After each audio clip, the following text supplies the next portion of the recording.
예수님께서 다시 살아나신 부활주의를 기념하는 가운데 예배하고 있습니다. 부활주일은 우리에게 있어서 가장 기쁨의 날이요 소망의 날입니다. 그러나 단지 우리가 부활주를 기념하는 데서 멈춰서는 안 되겠습니다.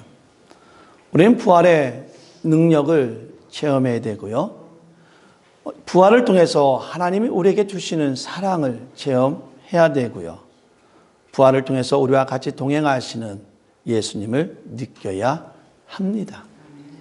그리고 나서 우리는 부활하신 주님을 증거해야 합니다. 부활이란 다시 살아나다라는 그런 뜻입니다. 그런데 많은 사람들이 부활을 믿지 않습니다. 그래서 우리의 사명은 부활을 능력을 체험한 부활을 알고 있는 우리는 여전히 부활을 믿지 못하는 그들에게 부활을 전파, 선포해야 합니다. 예수님께서는 부활하신 후에 막달라 마리아에게 나타나시고 예수님의 제자들에게 나타나시고 엠마오에 가는 제자들에게 나타나고 그리고 감람산에서 500여 형제들에게 나타났습니다. 이러한 것들을 우리가 어떻게 알고 있습니까? 성경에 기록되어 있기 때문입니다. 따라서 우리는 성경을 통해서 성경을 믿음으로 우리는 성경을 증거로 삼아 예수의 부활하심을 전파할 수 있는 저와 여러분 되기를 진심으로 바랍니다. 예수님의 부활을 가장 먼저 증거한 사람은 남자일까요? 여자일까요? 누굴 것 같아요? 예? 남자로서 자존심 상하게 여자가 먼저 부활의 증거를 했습니다. 그래서인지 몰라도 저희 교회가 여자분이 더 많은 것 같아요. 막달라 마리아는 십자가 밑에서 예수님이 어떻게 죽는지를 다 보았습니다. 그리고는 막달라 마리아는 예수님이 죽은 그 시체를 어디로 옮기는가까지 보았습니다. 그 무덤을 확인했습니다. 그리고 안식구 첫날에 그 막달라 마리아는 그 예수님 무덤에 향유를, 예수님의 그 시체에 향유를 바르기 위해서 그 무덤을 찾아간 겁니다. 근데 그 무덤이 열려 있고 들어가 보니 그 무덤은 빈 무덤이 되어 있었습니다. 그래서 이 막달라 마리아는 다시 제자들에게 가가지고 무덤이 비었다라고 얘기를 한 다음에 다시 예수님이 있었던 빈 무덤에 와가지고 울고 있습니다. 근데 누군가가 마리아야 라고 부릅니다. 이 막달라 마리아는 그 음성이 동산지기인 줄 알았어요. 그래서 그 동산지기인 줄 알고 그냥 그렇게 쉽게 얘기합니다. 혹시 당신이 예수님을 옮겼으면은 그 예수님을 어디에다 옮겼는지 가르쳐 달라라고 이렇게 이야기를 합니다.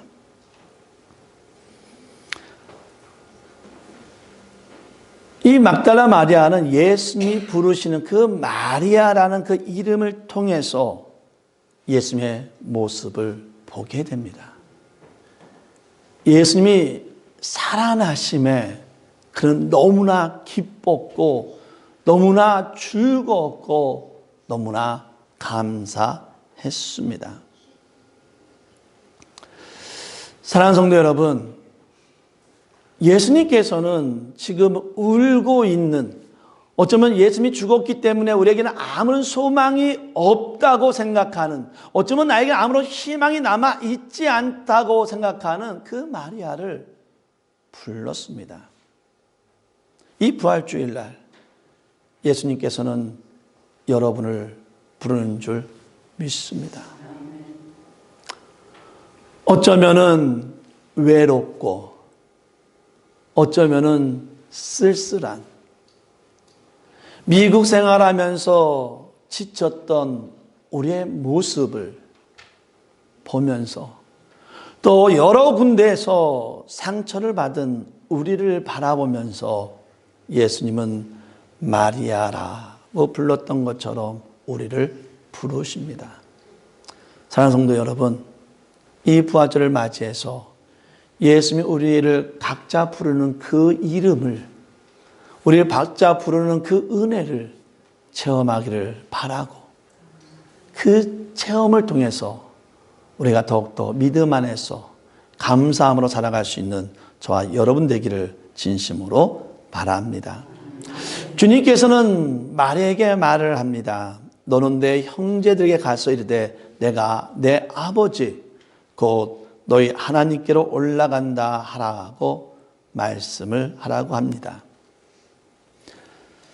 자, 막달라 마리아는 지금 두려워 떨고 있는, 두려워서 지금 오늘 말씀해 보니까 그 문을 꽉 잠그고 그 마음엔 두려움 때문에 평화라는, 너무나 무서워서 편안함, 안락을 누리지 못하는 그 제자들에게 가서 알려라 라고 이렇게 얘기합니다. 그래서요, 그 막달라 마리아는 제자들에게 가서 말을 합니다. 뭐라고 말하면 내가 주를 보았다. 내가 다시 사신 주님을 보았다라고 증거합니다. 이것이 역사상에서 부활의 신 주님을 가장 먼저 전파한 역사적인 사건인데, 그 첫 번째 역사적인 사건을 이룬 사람이 바로 막달라 마리아입니다. 그가 말합니다. 내가 주를 보았다. 그가 다시 살아나셨다. 사랑하는 성도 여러분, 이것이 여러분에게 주어진 사명인 줄 믿기를 바랍니다.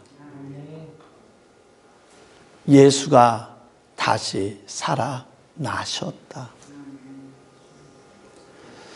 참 저희 가족 중에 안타까웠던 것 중에 하나가 뭐였냐면, 저희 아버님이 목사였고 저희 아버님의 동생, 저에게는 작은 아버지와 삼촌 되시는 분이 그렇게 속을 썩이면서 예수를 믿지 않는 거예요. 우리 아버지는 그게 좀 가장 안타까웠던 것 중에 하나예요. 뭐냐면 형은 목사인데, 명색이 목사인데 가장 친한 동생이 예수를 믿지 않으니까 그것이 항상 기도 제목이었어요. 근데요, 지금 저희 작은 아버지가 뉴욕에 계십니다. 근데요, 주일날마다 교회에 가십니다. 사랑하는 성도 여러분, 우리 가까운 주일 한번 살펴보십시오. 내 1m 아니면 좀만 더 벗어나 보십시오. 내 가족 안에 예수 믿지 않는 사람이 있고요, 내 친구 안에 예수 믿지 않는 사람이 있고요, 우리 주위에 예수 믿지 않는 사람이 있어요. 그들에게 우리가 선포해야 될 게 있어요. 가르치는 게 아니에요. 그냥 선포하십시오. 예수가 다시 살아나셨다. 그 말씀이 선포될 때 성령님께서 그들의 심령을 두드릴 줄 믿습니다. 그들의 성령님께서 그들의 마음에 변화를 줄 줄 믿습니다. 거기에 순종하게 되면 그들은 예수 믿게 되어 있습니다. 자, 예수님의 제자들은요, 두려워 떨고 있었어요. 자기가 예수님이 반역죄로 십자가에 못 박혀 죽었는데 그 예수님의 제자들은 3년 동안을 예수님을 따라다녔어요. 하물며 대서양지 하인 여자도 베드로가 누군지 알 정도로 이미 3년을 예수님을 따라다녔기 때문에 동네 사람들은 저 사람이 예수님의 제자야, 저 사람이 예수님을 같이 따랐던 사람이야 라는 것을 알고 있었습니다. 그러기에 그들은 밖에 나가는 것이 두려웠습니다. 자기네도 잡혀가지고 반역죄로 어쩌면은 잡혀갈까 두려웠습니다. 그래서 그 문을 꽉 닫고 어디 나가지도 아니하고, 근데 또 희한해요. 도마는 또 어디 가 있었어요. 않고 그 안에 꼭꼭 숨어 있었습니다. 근데요, 부활하신 예수님께서 그 문을 뚫고 들어옵니다. 그러면서 그들에게 뭐라고 말합니까? 평안하기를 원한다라고 말을 합니다. 그런데 그들은 궁금한 게 있어요. 정말 지금 내 앞에 있는 그분이 예수인가? 정말 예수님이 말씀하셨는데 부활하셨는지, 정말 부활하신 예수님이 이분인가? 라는 그런 궁금증이 있습니다. 혹시나 우리가 잘못 본 것은 혹시나 유령은 아닐까라고 생각을 합니다. 그러니까요, 예수님께서 자진해서 보여줍니다. 야, 내 손바닥을 봐라. 내 옆구리를 봐라. 그래서 그들은 앞에 있는 분이 부활하신 예수님인 줄 믿습니다. 그러면서 그들에게 평강하기를 원합니다. 사랑하는 성도 여러분, 너무나 감사해요. 정말 우리 예수님은 너무나 세심하세요. 정말 예수님이 우리를 너무나 사랑해요. 정말 내가 지금 이 순간에 가장 힘든 것이 무엇인지, 내가 이 순간에 가장 안타까운 것은 무엇인지, 내가 이 순간에 가장 고달픈 것은 무엇인지, 그 모든 것을 아시는 분은 바로 예수님입니다. 예수님께서 말씀하시기를, 저 같으면 제 성격은 또 그래. 가끔 가다가 참 좋은 성격인데도 아마 그런 상황이면 너 왜 여기서 숨어 있어? 라고 얘기를 했을 거예요. 그런데 예수님께서는 그런 얘기 한마디도 안 하고요, 평안하기를 원한다고 말합니다. 사랑하는 성도 여러분, 오늘은 저희가 부활주일로 이 시간 예수 앞에 나와 있습니다. 우리는 부활의 주님을 믿는 겁니다.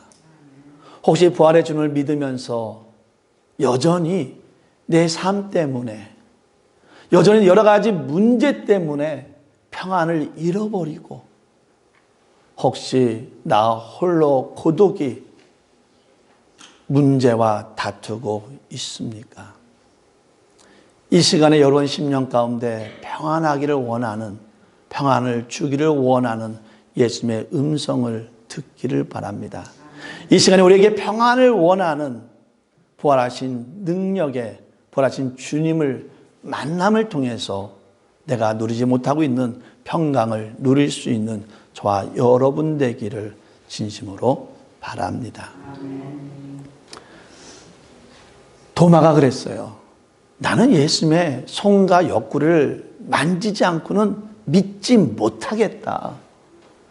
이 말은 뭐냐면, 내가 예수님이 정말 살아나는지 왔어도 내가 믿지 못하겠다는 것이 아니라, 그는 부활 자체를 믿지 못하겠다는 거예요. 쉽게 말하면 예수께서 분명히 그렇게 얘기를 했지만, 어떻게 사람이 죽었다가 다시 살아날 수 있어? 어쩜 이 부활 자체, 세상 사람들이 말하는 그 부활을 전혀 믿지를 않았던 겁니다. 그런데 8일이 지나서 다락방에서 예수님을 만납니다. 그런데요, 좀 전에 도마가 뭐라고 그랬죠? 내가 만지지 않고서는 난 믿지 않겠다라고 했는데, 오신 그 예수님을 보면서 뭐라고 하면, 나의 주여, 나의 하나님이십니다 라고 고백합니다. 부활하신 예수께서 나의 구세주임을, 하나님의 아들임을 보자마자 고백하는 그 은혜가 있었습니다. 사랑하는 성도 여러분, 우리는 부활하신 주님이 나의 구세주임을 믿기를 바랍니다. 부활하신 주님이 나의 하나님임을 믿기를 바랍니다. 나의 구세주요, 나의 하나님 되시는 부활하신 예수님을 우리는 선포하기를 원합니다. 설명하는 것이 아니라 그냥 예수님이 나의 구세주인 예수 그리스도가 부활하셔서 나의 구세주가 되셨고 나의 하나님이 되셨음을 선포할 수 있는 저와 여러분 되기를 진심으로 바랍니다. 베드로는요, 이 모든 걸 체험했어요. 부활하신 예수님을 만났어요. 그리고는요, 기다리다가 아무 반응이 없으니까 오늘 말씀에 분명히 예수께서 뭐라고 말씀했냐면은 하나님의 아버지가 나를 보냈으니까 나도 너를 보낸다라고 분명히 베드로에게 부활하신 주님이 나타나서 부활하신 주님을 선포할 수 있는 부활하신 주님의 사명을 감당할 수 있도록 그 사명을 주었어요. 근데 아무 반응이 없으니까 베드로가 갈릴리로 갑니다. 어떤 분은 베드로에게 예수님이 거기서 만나자고 했으니까 갔다라고 해석하는 분도 있고, 그냥 어떤 분은 그냥 모르겠다, 나도 이제는 모든 걸 포기하고 갈릴리로 갔다라는 두 가지 썰이 있습니다. 하지만 그래도 좀 더 좋게, 그래도 뭔가를 기다리기 위해서 예수님께서 분명히 갈릴리에서 만나자 했으니까 나름대로 그 소망을 가지고 베드로는 갈릴리로 갔습니다. 여전히 거기서 그는 기다리는 가운데 분명히 예수님께서 사명을 주었지만은 준 거는 알고 있지만은 아직 사명을 감당하지는 않고 그냥 세상 사람들처럼 거기서 고기 잡으며 시간을 보내고 있었습니다. 그때 예수님께서 다시 그 디베라 바다에 갈릴리에 나타납니다. 그래서 예수님이 그 베드로에게 나타나서 뭐라고 물어보죠? 사랑하는 요한의 아들 시몬아, 너가 정말 나를 사랑하느냐라고 물어봅니다. 이 시간 저도 한번 여러분에게 한번 물어볼까요? 여러분, 여기 지금 우리는 하나님의 자녀가 되었습니다. 여기에 모인 우리 모두는 주의 은총을 받은 자라라고 우리는 그렇게 노래하면서 고백을 했습니다. 하나님의 자녀인, 하나님의 은혜를 누리고 있는, 은총을 누리고 있는 여러분들은 정말 예수님을 사랑하십니까? 그 말을 들은 예수님은 베드로에게 당연하죠, 당연하죠. 내가 정말 예수님을 사랑하죠. 라는 그 말을 들은 베드로에게 뭐라고 말합니까? 그렇다면은 너는 내 양을 치라. 그렇다면 내 양을 먹이라. 라고 말을 합니다. 이 말이 무슨 말입니까? 내가 너에게 맡겨진 사명을 감당하라는 거예요. 여태까지 너가 가만히 있었는데 가만히 있지 말고 너가 이제는 내가 말한 그 사명을 부활의 주님을 만났으니 너가 나가서 부활의 주님을 선포하고 그들의 자녀, 하나님의 자녀로 만들라는 사명을 감당하라 라고 이렇게 말을 하고 있는 겁니다. 이 말을 들은 베드로는 어떻게 합니까? 밖에 나가서 주의 사명을 감당합니다. 감당하다가 우리가 너무나 잘 알고 있는 것처럼 베드로는 나는 십자가에서 주님과 똑같은 방법으로 죽을 수 없으니 나를 꼭 십자가에 거꾸로 나를 죽여주십시오 라고 해서 베드로는 십자가에 거꾸로 매달려 죽습니다. 왜? 주님이 말한 사명을 감당했기 때문에. 우리가 도마는 내가 만지지 않고는 내가 믿지 않겠습니다. 부활을 믿지 못하겠습니다. 라고 말했던 도마도 나의 주, 나의 하나님은 당신 나의 구세주요, 나의 하나님이라고 고백한 이후에는 인도 가서 복음 사명을 감당하다가 펄펄 끓는 가마에 그를 집어넣었는데 예수 믿는 사람은 생명도 질긴가 봐요. 그러니까 요한도 그랬어요. 절벽으로 떨어뜨렸는데 죽지 않고 살아났어요. 도마를 펄펄 끓는 가마에 집어넣는데 죽지 않으니까 어떻게 합니까? 장을 찔러서 그를 죽입니다. 왜 그랬습니까? 도마도 주님이 주신 사명을 감당하다가 순교를 당한 것입니다. 사랑하는 성도 여러분, 오해하지 마십시오. 제가 여러분에게 사명을 감당하면서 죽음을 불사르면서 주의 복음을 전파하라고 얘기하는 거 아닙니다. 저는 단지 여러분에게 오늘 이 부활절을 맞이해서 정말 예수의 부활하심을 믿는다면, 그 믿음을 통해서 내가 하나님의 자녀가 되었다면 이제는 예수가 부활하셨고 예수가 나의 구세주요, 나의 하나님이요, 나의 능력이요, 나의 소망이요, 나의 은혜임을 먼저는 우리 가족에게, 그리고 내 친구에게, 내 이웃에게 그 사명을, 그 복음을 전파할 수 있는 저와 여러분 되기를 진심으로 바랍니다. 아버지께서 나를 보낸 것처럼 나도 너희를 보낸다 했으니 여러분이 이 말씀 안에서 주의 사명을 잘 감당할 수 있는 저와 여러분 되기를 진심으로 바랍니다. 이 시간에 기도합시다. 하나님, 내가 혹시나 믿음이 연약해서 주님의 부활을 믿지 못한다면 성경에서 기록한 그대로, 그냥 성경이 말하고 있는 그대로 의심하지 않고 받아들일 수 있는, 그냥 말씀을 믿을 수 있는 자가 되게 하여 주시고, 내가 말씀을 믿는다면, 내가 예수님의 부활을 믿는다면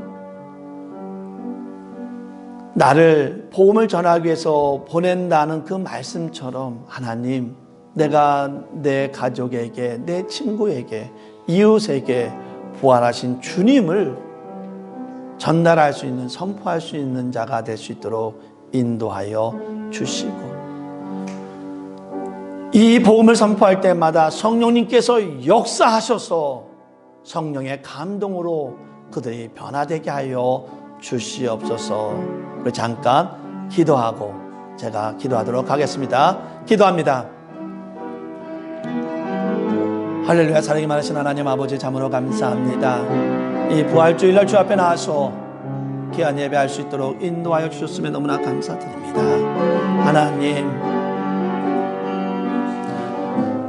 부활의 믿음을 주셨고 이제는 부활의 믿음을 통해서 저희에게, 우리 모든 교회에게 복음을 전할 수 있는 귀한 사명을 허락하여 주셨사오니 주님이 주신 귀한 평강을 누리면서 하나님 아버지여, 우리가 주의 복음을 전파할 수 있는 자 될 수 있도록 인도하여 주시옵소서. 내 사랑하는 가족에게, 어쩌면 두려워 떨고 있는 내 친구들에게, 여전히 주님을 알지 못하는 이웃들에게 주의 복음을 전하며 성령의 역사가 임하는 가운데 예수 믿는 자가 될 수 있도록 인도하여 주시옵소서. 모든 영광을 주 앞에 드려오며 예수님의 이름으로 기도합니다. 아멘. 하나님, 이 시간에 우리의 죄를 위해서 살아나신 예수 그리스도를 예배하며 경배하며 찬양했고 기도합니다.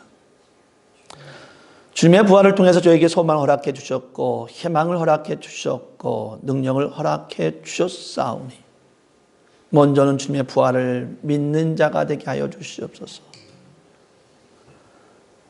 내가 주의 말씀대로, 주의 성경에 기록된 대로 주님의 부활하심을 의심하지 아니하고 믿음 안에서 주님의 부활을 받아들이게 하여 주시고,